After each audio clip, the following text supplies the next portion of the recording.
Halo Sobat Teknologi, jumpa lagi dalam PodX, podcast berbasis XR teknologi pertama di Indonesia. Dalam episode spesial hari ini, kita menghadirkan seorang narasumber yang sangat-sangat spesifik, expertise di bidang business consultant, dan beliau juga expert di bidang marketing and service quality, dan seorang franchise expert di Indonesia, yang selama 10 tahun terakhir telah melahirkan banyak brand-brand franchise dan peluang usaha. Beliau juga banyak mengisi acara di universitas terbaik di Indonesia dan di berbagai komunitas bisnis. Dan saat ini menjabat sebagai Ketua Umum HIKPI, Himpunan Kemitraan dan Peluang Usaha Indonesia. Baik, kita akan sama-sama menyapa Pak Joko Kurniawan. Apa kabar, Bro? Wah. Luar biasa, Bro. Wah. Kita lama sekali nggak ketemu ya. Jadi saya senang sekali waktu kemarin invite langsung direspon. 25 tahun. 25 tahun ya. Dulu sama-sama kita pernah di Jogja ya. Betul. Iya. Kota yang selalu berhati nyaman. Iya, sampai hari ini. Sampai hari Luar ini. biasa. Banyak kenangan di sana. Oke, kembali lagi ke episode PodX hari ini. Kita akan berbincang topik yang sangat seru menurut saya. Kita akan banyak bicara tentang peluang usaha dan franchise ya. Benar. Oke. Tapi saya penasaran ini, Bro. Tadi bicara udah 25 tahun kita pisah ya. Baru ketemu. Nah, saya pengen tahu nih, perjalanan karir seorang Pak Joko gitu ya, sampai akhirnya nyemplung jadi seorang business consultant, seorang expert di bidang franchise gitu ya. Oke, gimana jadi itu jalannya? Seru nih perjalanannya ketika kita udah 25 tahun yang lalu ya, 25 tahun yang lalu kita terakhir ketemu, lalu setelah itu masuk ke banyak hal, salah satunya bantu banyak company, korporasi, bla bla bla bla, ujungnya banyak masuk industri lifestyle, wanita dan lifestyle. Karena wanita dan lifestyle itu sangat menarik. Kenapa menarik? Karena wanita itu kalau disuruh membeli itu paling suka gitu. Jadi jualan sama wanita itu paling enak gitu. Ya kan? Nah, oke. Jadi kalau setelah itu mulailah kita fokus sampai akhirnya membuat satu consulting sendiri lah. Consulting sendiri. Tahun berapa itu? Itu consulting kurang lebih 15 tahun yang lalu. 15 tahun yang lalu. 15 tahun yang lalu ya, membuat consulting, terus mainnya di korporasi. Ya, jadi banyak bantu korporasi untuk meningkat. Klien-kliennya ini lebih banyak korporasi ya? Karena mereka harus meningkatkan service excellent. Salah satu banking terbaik di Indonesia juga kita pegang, Telco. Jadi suatu dan sanggup bayar ya? Kalau mereka sanggup lah, kecil. Itu yang penting ya. Dan yang menarik, Bro. Jadi ketika udah main di korporasi ini, kebetulan, terus setelah itu suatu saat saya dipanggil di pameran franchise. Pertama kalinya. Pertama kali saya dipanggil pameran franchise di Indonesia. Setelah turun dari panggung, ada yang nyamperin saya. Nyamperinnya bilang begini, Pak, bagaimana menurut Bapak? Saya ini PNS, sudah pensiunan, tapi uang saya habis gara-gara beli franchise. Wah, itulah kalau saya sebut sebagai manusia itu punya titik balik gitu. U-turn langsung. Wah, kenapa saya mesti korporasi ya? Ya korporasi pastilah duitnya enak gitu ya. Tapi ini ada orang-orang yang nggak cuma satu, ada 3 orang waktu itu. Ada 2 bapak, 1 ibu. Lalu selalu saya berpikir, ya kenapa saya nggak mengedukasi ya? Ya kayaknya saya mesti masuk di dunia franchise deh. Itu titik baliknya. Turning pointnya di situ ya. Betul. Pada sebelumnya bergelut di dunia korporasi. Ya, yang korporasi yang enak lah ya. Sudah sangat nyaman enak, nyaman, comfort zone ya kan. Tapi kita mesti masuk satu zona yang mulai nggak nyaman nih. Yang namanya dunia franchise. Karena ternyata dunia franchise di Indonesia tidak sedang baik-baik saja. Jadi memang masuk ke peralihan itu tidak baik-baik ya? Nggak nyaman ya? Nggak nyaman pasti. Nggak nyaman, tapi harus. Ya itulah yang kita sebut sebagai calling ya. Kalau kita sebut sebagai panggilan. Kalau udah panggilan nggak bisa ditolak. Udah langsung nyetrum ya? Nyetrum. Ya walaupun tetap cari duitnya sesekali di korporasi ya. Tapi ujungnya edukasi ini bagi saya penting banget gitu loh. Karena di Indonesia itu pebisnis yang baik di bidang franchise boleh dikatakan hanya 20-30%. Yang baik, bayangin. Yang nggak baik berarti 70-80%. Yang baik hanya 30%. Ya, maksimum.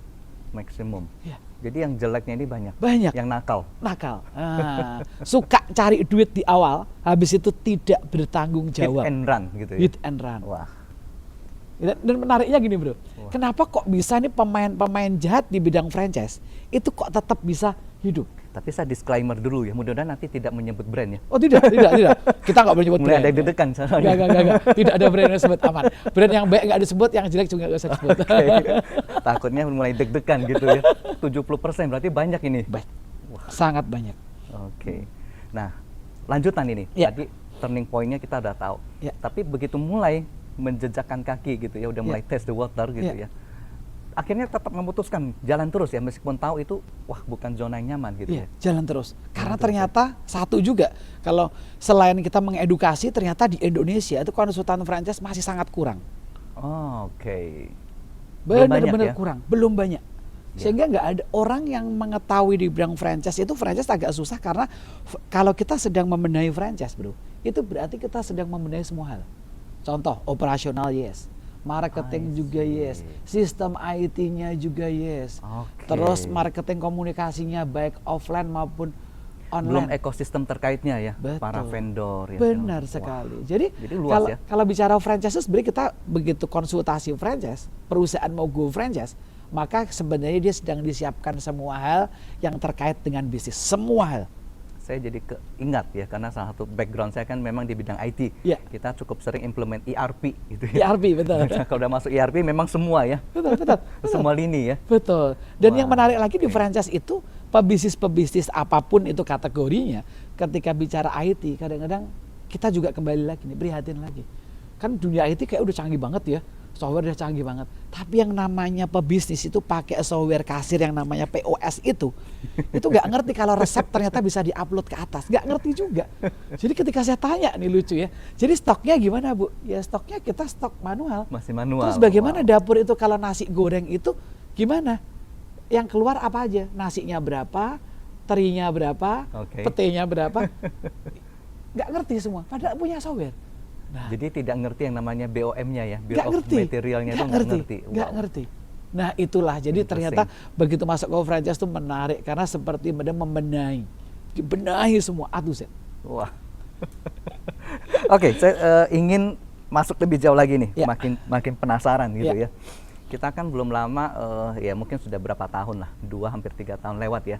Tapi kita masih ingat, fresh dalam ingatan kita pandemi ya, beberapa tahun yang lalu. Iya. Bagaimana sih perkembangan tren ya franchise ini before dan after pandemi? Ya, oke. Mungkin ditarik mundur dikit. Sebelum pandemi itu industri franchise itu kan sangat-sangat cepat berkembangnya. Cepat banget. Bahkan setiap kali pameran franchise itu boleh dikatakan secara data itu bisa transaksinya bisa sekitar menyentuh yang bunyinya triliun. Sampai triliunan. Jadi orang menyangka kalau kita panel tanya, kira-kira sekali pameran franchise berapa itu? Omset paling ya 200 miliar, 300 miliar. Ternyata enggak, menyentuh T. Sampai triliunan. Sampai T. Nah, oke, lalu kenalah di yang namanya pandemi yang tidak diharapkan semua orang ya. Iya. Sampai akhirnya kita pameran hanya pameran virtual. Pameran virtual. Pameran virtual, ya bicara soal teknologi ya. Jadi kita jalannya di dunia virtual. Iya, saya ingat persis waktu itu banyak sekali yang kemudian memanfaatkan teknologi ya untuk pameran, exhibition. Banyak jual sistem juga itu. Bagaimana agar perusahaan yang semula pameran offline go to online.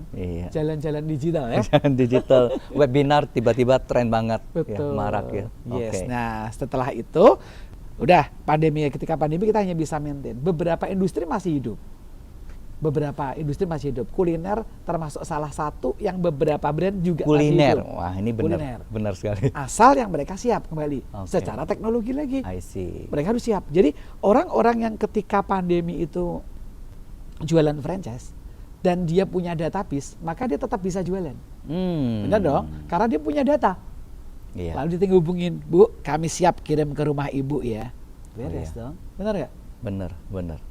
Ya kan, clear di sini. Nah, tapi yang nggak punya database, nah di Indonesia menariknya dunia retail itu kan kalau kita makan di resto, bro jarang ditanya nama. Nama ditanya, tanya handphone habis itu sudah, tapi nggak ada data, validasi data. Betul sekali sih, saya baru keingat ya. Nah, memang di pandemi ini justru banyak kuliner yang model besar ya, restoran-restoran yang justru tutup ya. Ya betul, karena mereka itu nggak pernah ngurusin database.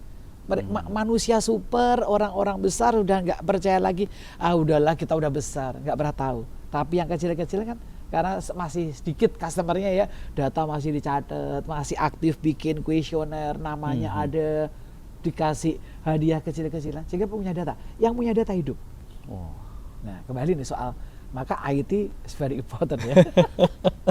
Yang punya data hidup. Nah, setelah itu, nah mulai setelah pandemi selesai, mulailah kita pameran lagi. Dan hebatnya lagi di pameran pertama aja itu sudah langsung rame. Wow. Dan hari ini ya industri franchise ya sudah Hampir pulih. Sudah pulih. Sudah pulih. Sudah pulih. Ini Bahkan kalau kita lihat brand retail ya, yang namanya minimarket yang besar gitu ya, itu sekali pameran masih bisa dapat 200 mitra. Masih bisa dapat 200-300 mitra. Ice cream. Angka segitu termasuk besar atau masih sedang-sedang itu? Sedang. Masih sedang ya? Sedang. Wah, berarti kalau maksimum bisa lebih dari bisa itu? Bisa lebih dari itu. Nah, itulah menariknya franchise di Indonesia. Karena apa? Kembali, domestic consumption-nya itu loh, tinggi. Jadi kuliner termasuk franchise yang menarik di Indonesia. Tapi ada lain yang menarik juga. Baik. Oke, saya mau lanjutin. Ini pertanyaan yang mungkin nilainya cukup mahal ini, tapi boleh dijawab, boleh tidak. Iya. Karena ini memberikan sesuatu hints ya, jadi kisi-kisi buat para audiens. Sektor apa sih yang sampai hari ini masih sangat menjanjikan? Yes, ini menarik nih. Pertanyaan ini tren itu pasti ditunggu ya kan? Tren itu ditunggu. Industri franchise yang menarik apa? Satu, kuliner pasti. Kuliner ya, oke. 270 juta tiap hari orang makan. Nggak ada matinya. Nggak ada matinya. Apapun makannya, mau manis, mau asin, mau gorengan, mau sushi, apapun hidup di Indonesia.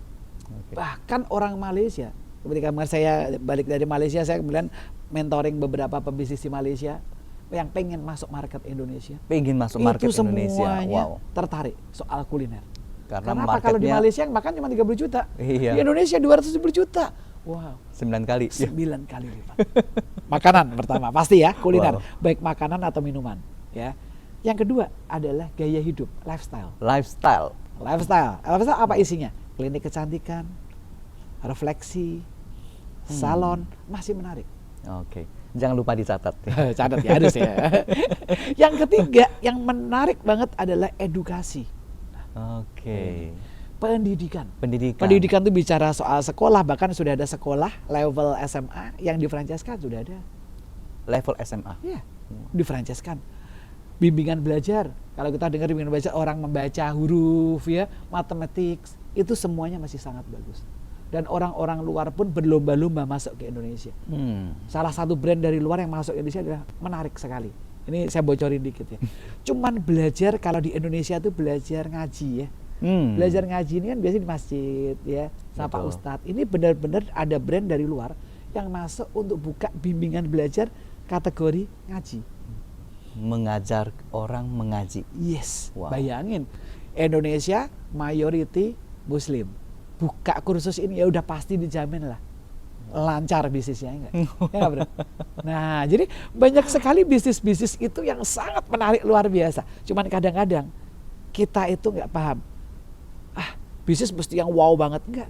Hari ini tahu aja, cuman tahu goreng. Dikasih tepung dikit digoreng, jadi tahu crispy. Jadi tahu crispy. Yang kedua, dipecah tengahnya dikasih sambal pedas. Namanya jadilah jeletot karena dalam bahasa Sunda. Nah, iya. Dan itu laris. Laku. Dan cabangnya hari ini sudah mencapai hampir 1.000. Satu brand. 1.000 tahu. Bayangin, kalau satu brand tahu di 1.000, anggaplah yang kita sebut sebagai biaya bulanan, yang dalam franchise kita sebut sebagai royalti, dapat 1 juta saja. Udahlah flat 1 juta, nggak usah bicara pakai percentage. 1 juta dikali 850 outlet, berarti 850 juta cash per bulan masuk di kantongnya pemilik bisnis, franchisor. Wow. Mungkin habis ini banyak yang mau menjadi pengusaha franchise. Ya. Setelah podcast ini tayang langsung franchise yang mau franchise banyak ya. Dan itu membahagiakan saya. Karena kembali ya, bro, kita ingat di Indonesia entrepreneur dikit banget. Iya. Makanya kita belum bisa jadi negara maju. Persentasenya kecil sekali. Betul. Makanya tadi bro sebutkan saya kenapa aktif di kampus-kampus. Itu begitu saya masuk ke kampus, banyak kampus yang semester 6-7-nya itu udah kita sebut enrichment. Jadi mereka harus punya bisnis, harus buka bisnis. Jadi bagi mereka semester 8 lulus, mereka udah punya 2 cabang. Berarti akan tercipta entrepreneur baru muda. Ini saya sangat setuju sekali. Saya pribadi juga hampir 2 tahunnya sering juga diundang keliling ya. Kita memberikan materi-materi tentang entrepreneurship. Betul, betul. Kalau ini di bidangnya pasti yang berbau-bau IT ya. Lebih ke IT. Jadi kalau saya memang lebih fokus merangsang pertumbuhan teknopreneurnya. Teknopreneur ya. Kalau saya di negara kita juga masih sedikit. Kalau saya UMKM sampai bisa go franchise. Wah. Jadi dari small yang disebut UMKM, dari yang mikro. Dari yang mikro kita naikkan jadi kecil. Kecil. Kecil ini kan sekarang standar di Indonesia udah tinggi. Iya. Jadi kita bicara UMKM itu bukan gerobak. Yang gerobak itu adalah mikro. Mikro sebutannya. Usaha mikro gerobak. Kecil itu sudah omsetnya secara definisi di kementerian udah tinggi. Menengah ya sudah bisa mendekati 4M ya. Iya betul. Nah itu kecil ya. Jadi semua itu sebenarnya kecil. Bahkan lebih banyak semua itu mikro sekarang. Iya. Baru menengahnya yang beda. Iya. Nah menengahnya itu yang benar omsetnya gede ya. Tapi kebetulan di Indonesia kan UMKM gitu ya. Iya, digabung ya. Digabung. Padahal sebenarnya beda ya, treatmentnya juga mungkin akan beda banget ya. Beda. I see. Oke, next ini Pak Joko nih, saya penasaran banget ini. Tadi di depan udah dengar ya bahwa ada 70% yang nakal ini. Nah, ini saya mulai nyinggung ini. Tadi yang mulai deg-degan agak tenang. Ya.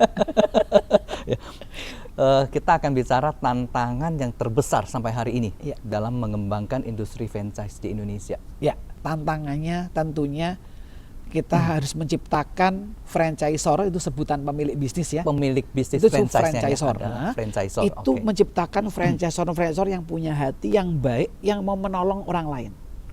Itu tantangannya. Bukan yang termasuk kelompok yang 70% tadi. 30%. Ketika orang baik tidak melakukan pekerjaannya, maka disitulah orang jahat akan semena-mena. Betul nggak? Iya, benar sih. Jadi kalau tidak dibikin balance jumlahnya, maka akan lebih dominan ya. Betul. Jadi orang baik harus melakukan sesuatu. Nah, makanya tantangannya menciptakan franchisor baik. Dan ya, untungnya sampai hari ini adalah franchisor baik. Yang 30% tadi. 30% ada. Yang nggak baik ini sedikit ya, dikulas sedikit ya. Cirinya apa? Cirinya tuh kalau di pameran itu marketingnya pasti banyak. Itu ciri utama ya. Jadi begitu kita belum duduk aja langsung, ayo Bu, kita DP-nya Pak hanya 5 juta. Dia bilang gitu. Pinjam KTP-nya Pak, yuk kita langsung daftar. Hari ini harganya termurah.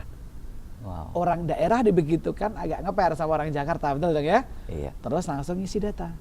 5 juta, betul ya? Kalau yang ngambil pada 3 hari pameran 100 orang, dia dapat uang 500 juta. 5 juta kali 100 orang, 500 juta. 500 juta. Yang cancel biasanya 90%. Refund nggak itu? Nggak boleh. Wah. Berarti dia minimal balik dapat uang 400 juta sekali pameran. Hanya dengan mengumpulkan pundi-pundi dari yang namanya uang muka, tanda jadi. Tanda jadi. Jadi ini ciri-cirinya. Ciri-cirinya. Pertamanya itu. Dikeroyok gitu. Ayo Bu, ayo Bu, ayo Bu. Okay. Ayo Pak, cepat Pak. Hari ini khusus harganya murah. Makanya kita harus ingatkan ya, di forum yang luar biasa ya, PodX ini, ingat pokoknya kalau ada yang janjinya itu muluk-muluk, janjinya itu janji-janji surga, jangan percaya. Filosofinya, kenapa yang begitu itu mudah dikenali, ini pasti, bukan pasti, ya artinya mungkin kebanyakan ya, probabilities ini bodong atau memang tidak baik gitu ya. Ada filosofinya. Gini, jadi sebenarnya orang-orang ini kan tahu, mereka produknya lemah. Produknya lemah, di market nggak laku. Jadi kalau misalkan kita masuk mall ya, yang paling nggak laku tuh memang dia. Tapi kan dia mau, tujuannya tidak buka outlet, tujuannya cari uang saku. Dari DP tadi gitu. Dari DP. Jadi banyak yang sepi, tapi tetap ditawarkan, kan cepat udah. Nah, sementara yang betul-betul bagus, orang justru ngantri ya sebenarnya ya, dan malah harus diseleksi ya. Betul. Jadi yang bagus itu orang, kenapa kok orang nggak ngambil franchise bagus? Padahal masih kecil tapi bagus. Kenapa? Satu, karena mereka terlalu jujur. Ini menarik bro, terlalu jujur begini. Ketika saya punya klien nih ya, maju ke pameran franchise, saya tulis tuh break eventnya berapa? 12 bulan, 16 bulan, bahkan ada yang 24 bulan. Ada yang sampai 24 bulan. Dan itu masih masih wajar karena kontraknya kan 5 tahun. Nah, tapi tetangga sebelah bilang, kami break eventnya sebulan. Ada yang bilang kami break eventnya Pak kalau rame Pak sehari Pak. Terus karyawannya berapa? 1 saja Pak. Kalau sakit Bapak jaga sendiri. Oke. Itulah keadaan di lapangan. Dan ingat, Tapi orang lebih Indonesia, banyak orang suka yang itu. orang Indonesia suka yang instan. Padahal kita ingat, tidak ada di dunia ini yang instan yang enak kecuali mie instan. Benar ya? Iya. Tapi banyak yang teriming-imingi gitu. Sangat, ya. Wow. sangat. Dan yang benar kadang-kadang bisa kalah loh di market. Iya. Yang benar bisa kalah. Karena yang benar ini kan dia ngomong soal kejujuran. Dan ternyata market Indonesia nggak suka yang jujur. Wah. Ingat kasus terbesar di Indonesia, dan ini hanya nyebut inisial dan tidak apa-apa, udah kasus nasional. Oke. Ada satu teh ya, mereknya kan M itu ya. Itu kan janjinya 200 cup per hari. Ujungnya cuma jual 5. Banyak orang jualnya cuma 5, 1, 10. Janjinya 200, 200. tapi jualannya cuma 5. Yes. Berarti kan tidak akan break even, bro. Pertanyaannya sekarang, orang-orang kan pada demo tuh. Bisa nggak duit balik? Nggak bisa.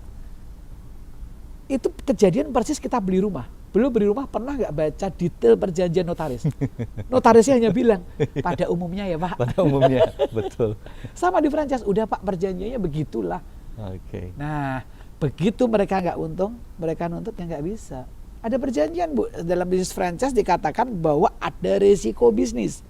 Oke, jadi secara legal lemah. Lemah, pasti. Kalau diperkuat lagi, legalnya diperkuat lagi, ya nggak laku lagi gitu ya. Nah, jadi poin terpentingnya adalah, kita mau katakan dalam bisnis franchise ini, jangan percaya pada analisa bisnis di atas kertas. Benar nggak? Kalau kita lihat perusahaan-perusahaan yang sudah go public, ya di atas kertasnya semua bagus dong bro. Iya, udah dipoles ya. Betul, dipoles. Kalau di klinik kecantikan dikasih lipstick, di laser, yang penting kelihatan cantik. Sama, analisa bisnis juga bisa dibikin cantik. Oke. Jangan percaya analisa bisnis. Maka saya bilang, kalau mau buka franchise, karena kita tahu resikonya buat tidak ada namanya uang kembali, maka harus kunjungin outletnya. I see. Ini benar banget. Jadi jangan hanya terbujuk rayu hitungan Jangan di atas hanya kertas. lihat pameran. Apalagi yang masih baru ya. Betul. Resiko banget. Jangan-jangan bukanya baru 2 hari yang lalu. Iya. Tapi karena pinter ngomong, terasa 2 tahun. Iya. Jadi yang paling benar memang harus datangin langsung. Betul. Bahkan ketemu yang sempat beli franchise. Betul. Nah, ini tambahan dari bro, tip kedua itu. Pertama, kunjungin outletnya sendiri. Kalau dia bukanya 8 jam, kunjungin 4 jam. Betul? Kalau 4 jam, janjinya 200 cup. Yang beli cuma 5 cup. Sisa 4 jam mungkinkah tiba-tiba datang rombongan 4 bus, 195 orang. Dengan kapasitas busnya 50 ya. Beli minuman ini bersama-sama. Gak mungkin. Oke. Jadi memang betul-betul harus Datang. Meluangkan waktu. Betul. Yang kedua tadi, temui salah satu mitranya. Saya tanya nih sama bro, gimana ngambil brand itu? Oke nggak? Boro-boro Pak. Oke gimana? Saya kunjungin aja kagak pernah. Dia habis kayak bayar hilang dia. Ya sudah, jangan nekat. Nanti tapi marketingnya pintar lagi bro. Dia bilang mungkin itu bukan kita Bu, mungkin ibunya yang salah paham. Jadi itu yang kedua. Okay. Saya tambah langsung yang nomor 3. Telepon kantornya. Telepon kantornya. Oke. Kalau yang telepon tiba-tiba bunyinya begini. Maaf ini siapa ya? Terus kita masih beli ya sudahlah. Ya kan? Atau nanya, ini siapa ya? Nah malah nanya. This is not profesional gitu. Iya. So jangan diambil. Oke. Tapi orang kita kan kadang-kadang permaklumannya tinggi. Orang Indonesia tuh pemaaf. Iya. Sudah salah dimaafin. Ya udahlah dipilih lagi gitu ya. Dan seterusnya. Oke. Wah ini ilmu tinggi nih, luar biasa ini. Kalau diterapkan pasti Anda bisa mendapatkan franchise yang bagus ya. Betul, dan yang jelas uang kita, hasil keringat kita tidak akan hilang. Karena 10 juta, 20 juta, 100 juta itu carinya juga susah. Oke. Jadi jangan pernah hilangkan uang Anda hanya karena nggak enak ditawarin di pameran, Anda beli. Jangan, cek outletnya. Kunjungin kantornya jika perlu. Temui ownernya. Temui ownernya. Tanya sebanyak-banyaknya saya tambah. Jadi saya tanya terus ya sama bro. Kalau nggak cukup satu owner, ketemu lagi yang kedua. Betul. Dan kalau misalnya saya tanya, baru nanya aja udah kesel. Bapak sebenarnya mau beli nggak sih?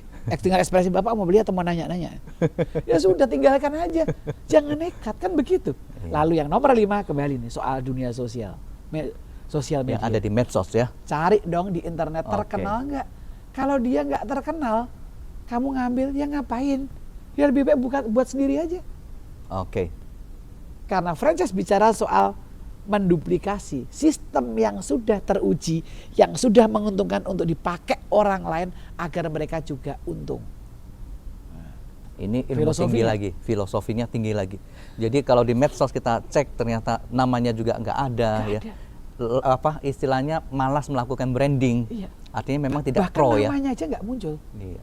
Jadi tidak pro kepada si calon-calon yang akan membeli franchise ya. Calon mitranya aja. Calon mitra. Terus bagaimana dia kalau brandnya nggak kuat, bagaimana mungkin dia nanti mitranya buka bisa rame? Padahal buka franchise itu tujuannya kita nggak start dari nol. Startnya dari kalau ini 100, startnya dari 50. Oke. Sudah siap. Oh, karena udah kuat maka saya buka, dapat lokal partner atau mitra kuat yang punya network langsung jadi. Begitu buka minimal sudah ada konsumen yang bahkan bapak atau ibu yang buka di kota itu nggak orang terkenal pun setidaknya udah 50% awareness. Karena brandnya sudah dikenal. Nasional. Wah. Itu yang benar. Ya. Yes, yang benar. Kalau nggak benar, ya tadi. Nggak benar susah ceritakan ya. Oke, wah ini dalam banget. Ini kalau mau konsultasi orang per orang ini mahal ini. Baik, saya lanjut sedikit. Ya. Tadi kita ada menyampaikan di awal bahwa Pak Joko ini juga adalah ketua umum dari HIKPI ya. Ya, betul. Jadi ini adalah sebuah himpunan kemitraan ya untuk peluang usaha ya. Betul. Nah, boleh nggak sedikit dijelaskan selama ini apa yang dilakukan ya kegiatan oleh HIKPI dan bagaimana peranannya dalam memajukan peluang usaha di Indonesia? Ya, oke. Jadi HIKPI ini kita lahir masih muda. Jadi kalau bayi ini baru bisa apa tuh namanya? Merangkak ya. Tapi kita punya mimpi yang besar. Jadi HIKPI ini kita buat tujuannya adalah untuk menjembatani pebisnis-pebisnis di Indonesia yang belum masuk ke dunia franchise. Oke, nah mungkin ini ada sesuatu yang dari tadi ingin ditanyakan nih. Saya juga dari tadi ingin tanya nih, sempat kepikir ini. Tadi kita di awal ada istilah franchise, sekarang muncul istilah peluang usaha gitu ya. Ini bedanya apa sih? Gitu ya. Jadi saya terangkan secara stages nih bro ya. Stages paling mudah itu kemitraan. Jadi kalau saya ini bikin tempe goreng, ada orang lain pengen bikin tempe goreng dengan merek saya, sudahlah. Ini kamu bermitra sama saya kasih resepnya bla bla, itu kemitraan. Simple. Kemitraan ya. Lalu naiklah ke level berikutnya yang namanya peluang usaha, dalam bahasa Inggris business opportunity. Business opportunity. Ini sebenarnya udah mendekati sistem franchise. Sudah mendekati sistem franchise, sudah siap, sistemnya udah siap, sistem IT-nya udah siap, kemudian SOP-nya sudah siap, kemudian cara rekrut karyawannya udah siap, kurikulum training karyawannya sekian jam pasti lulus, sudah siap. Nah, lalu yang terakhir stagesnya franchise. Franchise ini hanya yang membedakan dengan peluang usahanya yang namanya STPW, surat tanda pendaftaran waralaba, yang dikeluarkan oleh Kementerian Perdagangan. Berarti ini urusan legalnya ya? Legalnya saja. Tetapi di Indonesia hari ini sampai hari ini tercatat franchise tidak lebih dari 200 yang resmi. Dari ribuan yang betul-betul bisnis punya surat STPW. Yang lain apa? Ya tadi peluang usaha dan kemitraan. Untuk itulah HIKPI kami ciptakan, menjembatani agar dari kemitraan suatu saat bisa naik menjadi peluang usaha. Dari small business, kalau di small medium enterprise ya, yang smallnya kita mau naikkan ke medium. Artinya jumlah yang peluang usaha ini justru lebih banyak dibanding yang betul-betul full franchise. Betul. Dan kegiatan kita antara lain apa? Kembali edukasi dan edukasi. Kata kunci kita lah go bigger. Jadi pebisnis di Indonesia, pebisnis rumahan itu kebanyakan ketika mau memultiplikasi bisnis, menduplikasi bisnis susah, bener nggak? Betul. Pebisnis tahu goreng, dia kan bilang ini, Pak, tahunya ini racikannya itu hanya saya yang bisa, Pak. Bener ya? Ini ilmu nih ya, supaya setelah dengerin ini sering sekali kita dengar ya. Ini harus pintar ini ceritanya ya. Jadi bikin tahu, saya racikannya beda Pak, masih pakai filling. Nanti setelah saya kasih air, saya kasih tepung, saya kasih bawang, saya kasih ini, saya icipin. Nah yang begini bisa di franchise kan? This is not franchisable. Karena dia belum paham standarisasi. Maka untuk bisa go franchise harus cari Pak Joko. Ya, bisa cari saya, tapi enggak pun lihat podcast ini bisa. Ya. Jadi begini, di standarisasi. Contoh, tepungnya harus 100 miligram. untuk airnya 20 ml. I see. Clear, betul? Sudah ada standar. Standar. Oke. Standardization. Betul kan? Terus setelah itu kita tahu HPP-nya ini berapa untuk bisa dimasukkan di sawer. Oh, berarti satu kali bikin tempe goreng ini modalnya Rp100. Rp100 terdiri dari tepung sekian gram, air sekian mililiter, bawang putih sekian gram, dan seterusnya. Ini yang namanya standar. Lalu cara gorengnya pun harus standar. Saya tanya nih ke ibu-ibu di sini, bapak-bapak yang dengerin ya, dan semua teman-teman. Kalau kita pengen tahu minyak itu sudah panas, kalau mau goreng, caranya ada beberapa alternatif. Wow. Survei membuktikan. Oke. Menarik ini. Diletakkan tangannya di atas wajan. Sudah hangat katanya. Ini udah panas. Jaraknya berapa senti? Ya, itu lain-lain. Beda-beda. Ada yang gini, ada yang gini. Kalian kapalan harus agak tinggi ya. Yang pasti jangan langsung dipegang ya. Yang penting jangan dicelupkan, jangan pegang ya. Oh, sudah kok panas, sudah. Ke dokter dulu ya. Itu pertama. Jadi survei menunjukkan diletakkan tangan di atas minyak. Oh, udah hangat. Yang kedua, memberikan air sedikit. Oh, kalau udah Oke. Sudah. Yang ketiga, sudah berbuih. Yang keempat, sudah berasap. Ini yang namanya bukan standar. Maka kalau kita bikin tempe goreng, semuanya bisa hari ini tempenya bagus, besok bisa gosong. I see. Clear kan? Jadi franchise itu nggak susah. Harus Bagi dibuat saya, sebuah standar. Standar. Jadi kalau mau tahu minyaknya ini kapan siap goreng, maka nyalakan kompor di posisi nomor 2. Merek kompornya udah terstandarisasi. Nyalakan timer 2 menit. Sudah.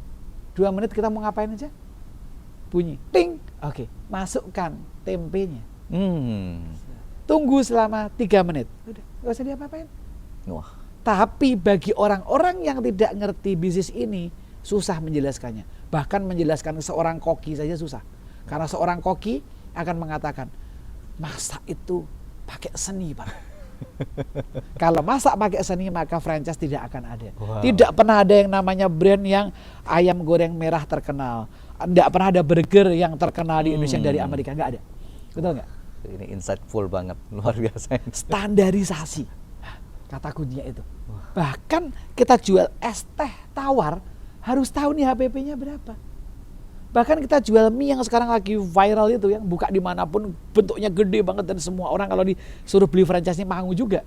Ya, yang gede banget nggak masuk akal, harga mie-nya cuma 15.000. Banyak orang bilang ini pasti jual rugi. Salah, itu bukan jual rugi, udah untungnya berkali-kali, Pak. Karena HPP mie ayam, ya mie ayam ya, HPP mie ayam itu kurang lebih hanya 2.850. Udah pernah dihitung? Sudah pernah dihitung. Wah. Terbongkar. Donat itu HPP-nya, donat pada umumnya nggak sampai Rp1.000. Wah. So itulah yang pentingnya kita paham ya. Dan sekarang dunia IT kan udah canggih ya. Nanya apapun dengan AI udah bisa nanya ya kan. Oke, resep bikin tempe mendoan ada. Iya kan? Betul. Bahkan kalau saya nanganin mahasiswa di beberapa university, dia bingung cari booth, tinggal pakai sebuah AI, booth Indonesian tradisional dengan warna merah putih dengan sedikit etnik batik. Jadi iya kan? Jadi dalam bisnis tidak ada sesuatu yang sulit, bro. Oke. Franchise for me only 3 step, 3 langkah, 1, 2, 3 jadi. Wow. Durasi berapa lama kurang lebih? 3 bulan preparation enough. Selama ada catatan ini, selama kita jujur outlet kita sudah ramai. Nah, 1 outlet ramai cukup. Cukup 1 outlet ramai. Ramai cukup. Kalau secara aturan franchise 3 tahun. Tapi kan kita nggak perlu go franchise. Because ada yang namanya peluang usaha. Begitu saya buka usaha nasi warteg di depan rumah, di garasi. Dan kemudian ramai. Ramai, semua orang makan di situ. Berarti bisa dipeluang usahakan. Bro nanya, bro boleh nggak buka cabang? Boleh, tapi saya baru 1 bulan. Nggak apa-apa. Oke, jujur. 1 bulan, jangan bilang kami udah 5 tahun. Nggak boleh. Jadi tinggal diduplikasi. Nah sekarang nasi wartegnya, cara masak buncisnya bagaimana? Pakai standar. Jadi dalam dunia franchise nggak ada lagi yang namanya di outlet itu ada kokinya, nggak ada. Hanya koki itu di central kitchen. Yang merangkai kayak mie instan, Bikin pokoknya kalau ini saya keluarkan bumbunya, saya kasih minyaknya, pasti rasanya sama. Maka mie instan bikinan Bro sama saya rasanya sama. Insightful. Wah, luar biasa. Sampai di sini mungkin udah banyak yang ambil handphone, siap-siap nelpon, Pak. Oke. Silakan saja, pokoknya intinya mengedukasi Indonesia agar tidak ada orang tertipu di bidang franchise dan semua orang itu bisa franchise. Bisa menjadi pengusaha. Pengusaha bisa. Jadi kalau ini ada yang pendengar yang hari ini ngelihat ya, saya cuman punya pisang molen, bisa nggak di franchisein? Bisa. Karena di Jakarta ada sebuah pisang yang dikasih atribut tertentu, misalnya kita sebutlah pisang madu. Ya, ini bukan brand ya, pisang madu. Oh, sehari omsetnya 40 juta. Betul. Ya. Betul. Pertanyaannya apakah itu pakai madu atau tidak, yang tahu hanya pemiliknya dan Tuhan. Betul?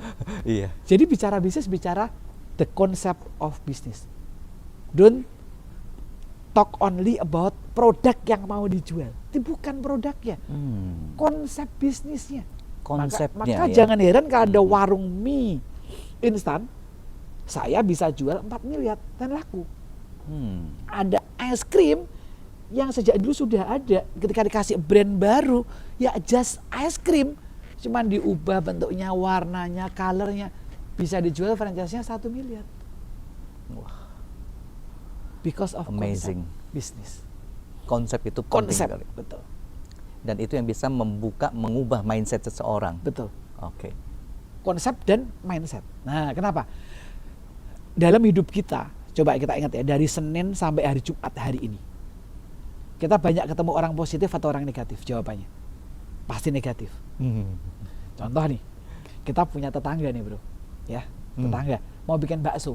Oke. Ya, aku mau bisnis bakso nih Bro. Tetangganya bilang, ngapain bisnis bakso udah banyak, itu di pinggir jalan semuanya bakso. Benar nggak? Padahal hari ini saya ngajarin mahasiswa tuh untuk bisnis bakso, bisnis siomay, bisnis pukis. Nggak ada habisnya.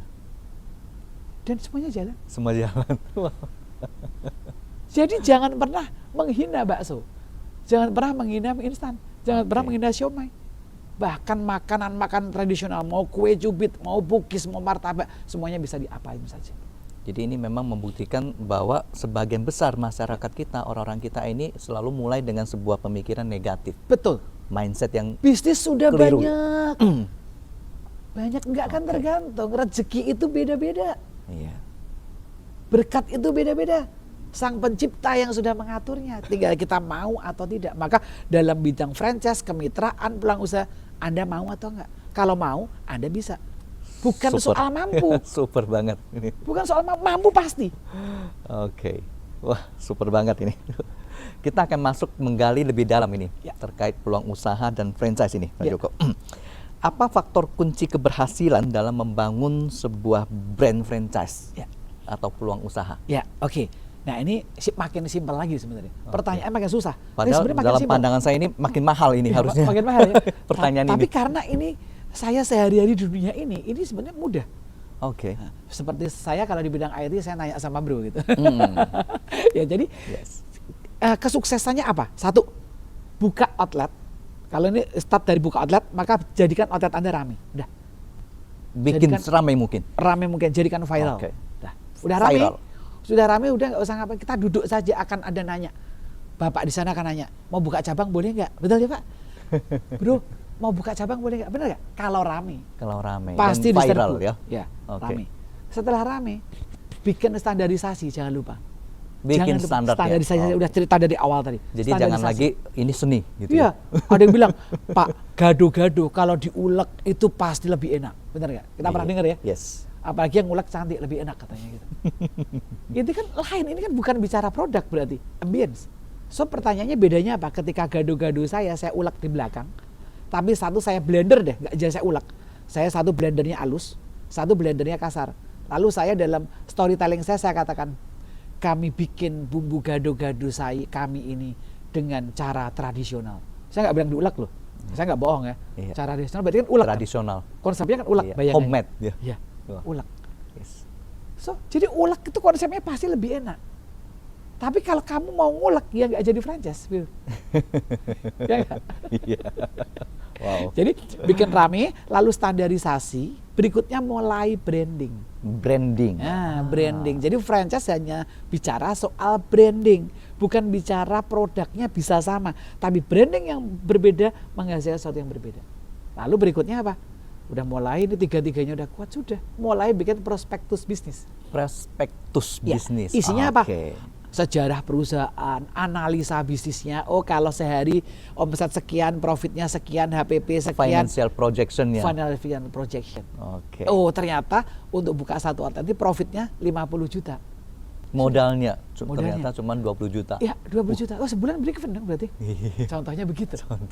Dan itu banyak memang yang 1 bulan break even juga ada. Oke. Tapi itu jadi yang nakal-nakal tadi menjual dengan cara yang salah. Jadi ini yang namanya prospektus ya, di dalamnya ada di dalam. Betul. Oke. Ada pendapatan berapa, pengeluaran berapa, profit berapa. Profit dibagi sama modal. Contoh, untuk buka satu outlet ini berapa Bu modalnya untuk outlet pisang ini? Oh, 100 juta. Kalau profitnya per bulan 50 juta, berarti break even-nya 2 bulan ya. 2 bulan sudah. Sesimpel itu. Oke. Ini bicara belum ngambil franchise fee. Seandainya saya mau ambil franchise fee 200 juta, contoh, ini langsung ya, kalkulasi. Jadi ini dengerin podcast ini langsung bisa ngitung langsung di rumah. Nggak berkonsultasi saya nih. Oke. Ya, 100 juta, saya tambah 200 juta, sama dengan 300 juta. Betul ya? 300 juta. Profitnya berapa tadi? 50. Maka 6 bulan break even. Dan kita udah dapat cash 200 juta. Jadi hitungan ini yang membuat seorang calon pembeli franchise ini berani untuk invest ya. Yes. Karena ada hitungannya. Betul, tapi hitungannya Terukur. banyak yang bohong. Banyak yang bohong. Iya kan? Nah, itu masalahnya di situ. Jadi sistem franchise-nya sangat luar biasa, sangat benar. Nah, kembali soal brand tadi. Kenapa brand itu penting dalam franchise? Kita lihat, ada satu brand yang dulu diambil di Indonesia oleh seseorang, master franchise-nya di Indonesia. Brand sangat terkenal, yang kita semua pernah makan, itu burger, ada ayam dan yang lain. Itu pernah diambil sama seseorang. Lalu kontraknya habis. Kontrak habis. Lalu kontraknya dipindah ke pebisnis yang lain. Yang hari ini orang keduanya. Maka bayangkan, ketika transition itu, malam itu di Indonesia tidak ada brand itu. Malam itu. Malam ya? itu. Semua tulisan diturunkan. Betul ya? Wow. Iya dong. Selama kurang lebih seminggu kan belum siap dong, seminggu tiba-tiba buka. Jadi Dia membuka brand itu hilang. Betul. Dengan merek yang baru dia buka. Si orang yang lama tadi kan pasti dia harus melanjutkan bisnisnya dong. Dengan brand yang berbeda, rasa ayamnya sama, burgernya sama, keramahannya sama, service excellence-nya sama, gaya marketingnya sama, tapi brand ini nggak bertahan sampai 3 bulan. Begitu yang brand lama tadi dikelola oleh orang yang baru buka di seberangnya, yang rame seberangnya. Bukanya 1 kilo ke sana, yang rame tetap sana because of brand. Wow. Jadi ini bagian yang harus hati-hati banget. Harus hati-hati. The power of brand. Maka kalau kita lihat minimarket ya, semula namanya itu berubah jadi udah habis kontraknya dia buka sendiri, disingkat namanya, langsung nggak laku besoknya. Because of brand. The power of brand. Jadi jangan pernah menyepelekan yang namanya brand. Brand, Wah. betul. Pot X. Nah, kalau orang lihat Pot X, wah ini talk show-nya ini daging ini. Nah, iya dong, contohnya itu Iya. this is branding gitu. Betul. Luar biasa. Saya mau masuk lagi ke bagian makin dalam ini. Ya. Tadi bicara brand sudah ya. Nah sekarang kita masuk ke sisi operasional nih, Ya. Pak Joko. Ya. Bagaimana sih cara menciptakan sistem ya dan standar operasional yang mumpuni, yang efektif? Agar bisa go franchise ya. Yes. Oke, saya kasih contoh yang gampang. Saya ini pengajar. Saya kalau nggak ngajar itu rasanya kepala pusing gitu. Jadi saya ini pengajar. Jadi saya suka membuat analogi yang mudah. Oke. Ya, mungkin talenta saya membuat yang sulit jadi mudah begitu kata orang-orang ya. Jadi standarisasi bicara soal gini. Contoh greetings. Salam. Salam. Ketika orang datang ke resto kita, tempat usaha kita, salamnya itu sama atau enggak? Dan kebanyakan 90% itu beda-beda. Ada owner bahkan yang ngajarin gini, kalau yang datang matanya agak sipit, ya panggillah dengan Koko. Kalau yang datang agak sangar dikit, panggil Bang. Kalau yang datang rambutnya sasakan tinggi, kayak sosialita, panggillah Tante. Nah, ini enggak standar. Maka operasional harus standar. Pintu dibukain enggak? Bukanya pintu dari dalam keluar atau Arahnya. luar ke dalam. Ya, oke. Bayangkan kalau nggak dilatih, orang situ dibukain malah jatuh dia. Malah jatuh. Iya. Lalu pas masuk, selamat pagi Bapak. Nah, sebutannya bapak. Apa? Oh, kalau pria bapak, kalau wanita ibu. Standar. Kalau muda kakak. Nah, so hanya boleh 3. Nggak boleh ada abang, koko, cece, mas, mbak, nggak boleh. Nggak boleh. Kecuali kita buka di Jogja. Nah, kita sebutannya udah sepakat, mbak, mas, ya sudah mbak, mas. Nggak boleh ada bapak, nggak boleh ada ibu. Soalnya karyawan kita dalam standarisasi nggak canggih, benar nggak? Masa bisa mendeteksi kayak bro ini kan awet muda, umurnya berapa ya? Kayak masih muda deh. Hei kak, anak saya udah 5 dipanggil kak, nah nggak suka kan? Jadi Maka, penilaian itu subjektif. subjektif, maka dalam standarisasi operasional tidak boleh ada subjektif. Bisa menimbulkan semuanya mesti kerancuan. objektif. Oke. Nah, tadi bicara greeting. Lalu kalau greeting udah sama gimana? Cara bertanya pembayaran juga sama. Kalau nggak sama bisa jadi lucu. Karena dia nggak pernah di training nih kembali. Jadi pebisnis di Indonesia, Bapak Ibu sekalian pendengar, itu jarang yang mentraining karyawannya. Dipikir kalau dia udah sarjana S1 pasti bisa melayani. Kalau pengalaman jadi kasir pasti bisa transaksi, ternyata tidak. Oke. Maka kita mesti training. Training Kalau nggak itu di training, penting. kalau tidak di training jawabannya bisa salah, bro. Minta duit, bayarnya pakai apa? Bisa gitu. Bayarnya pakai apa? Kan bebas, dan itu bahasa umum. Iya. Bu, pinjam kartunya, bayar. Kan bisa 1001 macam. Karena Iya. kalau saya begini, selamat pagi Bu, ada yang bisa saya bantu? Ini standar. Tapi ada yang bilang, ada yang bisa saya bantu Bu? Beda kan? So cuman ada yang bisa saya bantu. Skripnya sama, tetapi Skripnya sama, intonasi berbeda, Iya. gestur beda, Gestur body beda. language beda.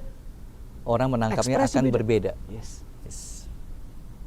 Standarisasi operasional. Maka kesimpulannya, dalam standarisasi operasional seseorang yang mau terjun ke lapangan untuk bekerja, tidak ada kata lain selain di training.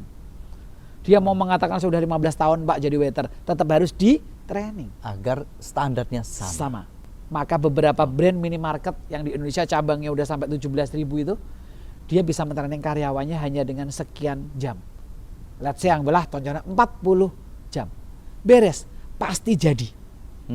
Karena apa? Because of curriculum of training. Sudah ada silabusnya. Ya, hari pertama masuk tidak dibiarkan. Sudah, sejarah perusahaan, ada speech CEO-nya dengerin. Perusahaan kami mau berkembang ke arah begini. Ya, nah. Visi misinya Cabang jelas. kami di sini, visi misi value kami jelas. Iya. Kalau perusahaan lain enggak? Ya perusahaan yang maaf tradisional, begitu karyawan datang hari pertama, nanti kamu belajar sama dia ya. Pertanyaannya bro, diajarin enggak? Enggak, disiksa bro. Iya. So Betul jadi jangan heran kalau di seminggu pertama karyawan Anda banyak yang keluar karyawan baru. Kenapa? Karena karyawan yang lama sedang mengintervensi, obspek the new employee. Menunjukkan senioritasnya. Yes. Oke. Apapun dia, ada galon, angkat dong. Beliin makan gua. Udah suruh beliin makan, gak dibayar lagi. Jadi ini harus diputus Diputus. dengan model training, Training. oleh company langsung. Betul, dan training harus ada jamnya. Satu karyawan harus training selama 40 jam dan yakin saya akan membuat cetakan karyawan sesuai dengan yang dibayangkan. Berhasil lolos baru boleh diterjunkan. kerja. Oke. Gitu. Iya. Jadi memang juga dievaluasi ya. Betul. Training itu harus lolos ya, Betul. lulus ya. Nah bagi saya kalau Oke. dunia franchise, saya udah nggak ada lagi namanya karyawan itu ya. Masa percobaan sebulan, 2 bulan, 3 bulan nggak ada. Masa percobaan 3 hari. 3 hari. Sudah. Karena kita punya kurikulum training. Oke. Training hari pertama, training komunikasi. Dilatih komunikasi, dia jago banget udah. Lolos ya. Besok kedua, belajar bicara soal melayani customer. Pelayanan. Oke. Nggak lolos, kasih nggak lolos. Hari ketiga, diajarin transaksi uang sering selisih.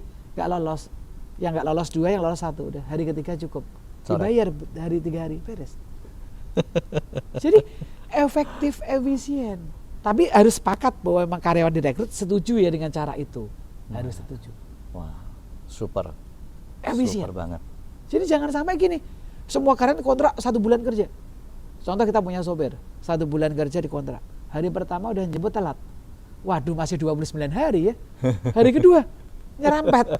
Waduh masih 28 hari ya. Benar nggak? Iya, betul. Jadi dalam ini bisnis itu harus skala 1 harus disimplify gitu. Oke, ini mengena banget karena sering mengalami seperti itu ya. Jadi istilahnya kita disiksa sisa 27 harinya ya. Betul. Dan mereka sudah cari kerjaan lain, tapi kita disiksa nunggu gaji.